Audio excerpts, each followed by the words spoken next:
Hi! Hello! అందరెలా ఉన్నారు? నేనైతే చాలా బావున్నాను. ఏంటి ఇదనుకుంటున్నారా?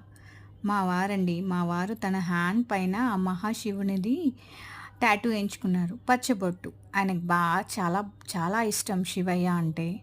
ఎప్పటినుంచో అనుకుంటున్నాడు. సడెన్‌గా చెప్పలేదు. వేయించుకొనొచ్చి చూపించాడు. నాకైతే అమ్మా! అంత పెయిన్ ఎలా తట్టుకున్నాడా అనిపిచ్చింది. కానీ చాలా గ్రేట్.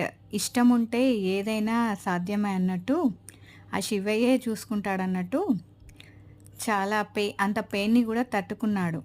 నేనైతే ఆ రెడ్ కలర్‌తో వేస్తుంది వీడియో చూసినప్పుడు ఏమనుకున్నానంటే, అదేమైనా స్కెచ్‌తో ఏస్తారా? టెంపరరీగా ఉంటుందా అనుకున్నానండి. కానీ కాదు. పర్మనెంట్ అది. చాలా బాగొచ్చిందండి ఫైనల్‌గా ఆ టాటూ వచ్చేసి. నాకైతే చాలా నచ్చింది. ఆయన ఎన్ని రోజుల కోరిక నెరవేరిందనుకోవాలి. అండ్